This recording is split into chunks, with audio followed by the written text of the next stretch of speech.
Did you know a smash-and-grab robbery in 1983 quietly infected London's economy for the next 2 decades? 6 men broke into a Heathrow cargo warehouse expecting cash. What they found instead was 3 tons of gold bullion worth £26 million.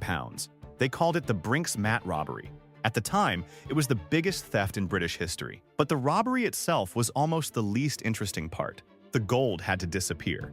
So it did, melted down through smelters and shell companies, then pumped straight into London's property market. Neighborhoods were bought. Businesses were funded. Legitimate developers took the money without asking questions they probably knew not to ask. The gold became bricks. The bricks became buildings.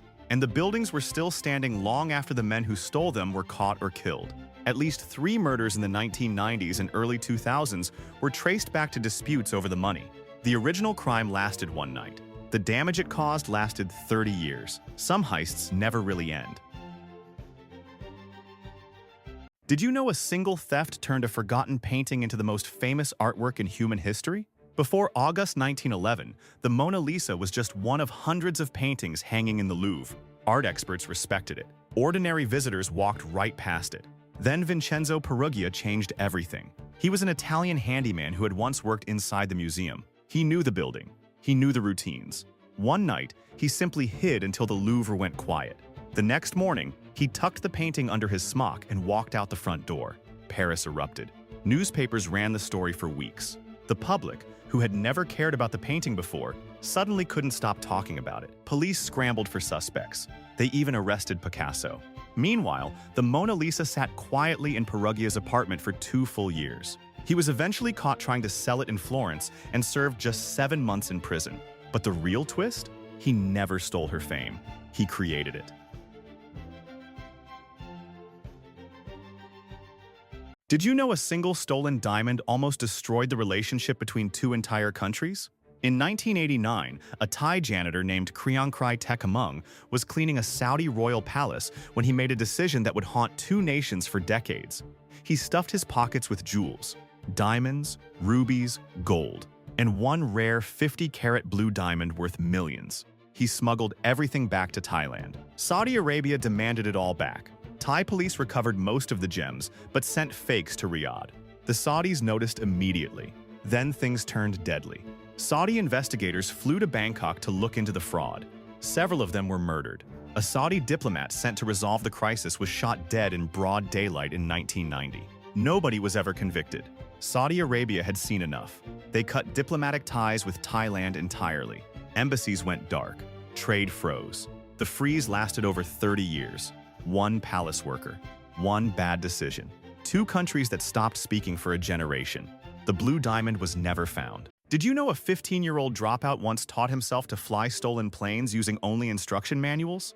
Colton Harris Moore had no pilot training, no license, and no fear. Between 2008 and 2010, he stole planes, boats, and cars across the Pacific Northwest, slipping through forests barefoot to avoid leaving tracks. He crashed landings he had no business surviving. Law enforcement from multiple states chased him for 2 years and kept coming up empty.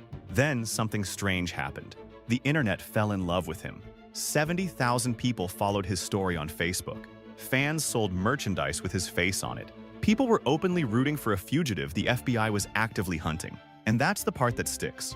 He wasn't robbing banks for the poor.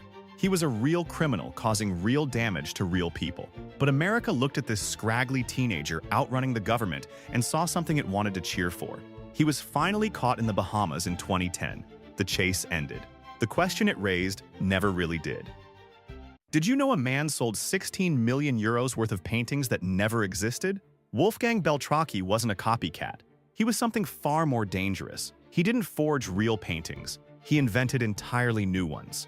Fake masterworks from artists like Heinrich Campendonck, complete with fictional backstories and forged gallery stamps on the back of the canvas. Then he went further. His wife Helen dressed in vintage clothing and posed with the paintings in black and white photographs, designed to look like they were taken a century ago. Fake family albums. Fake private collections. Fake history built from scratch. Auction houses bought it. Museums bought it. Authentication experts with decades of experience bought it. For years, Beltracchi didn't just fool the art world, he embarrassed it. The unraveling came in 2010, when lab testing found a single pigment that didn't exist before 1960 in a painting supposedly from 1914. One wrong white. That was it. 16 million euros, dozens of invented masterpieces, and a con so creative it almost deserved its own museum.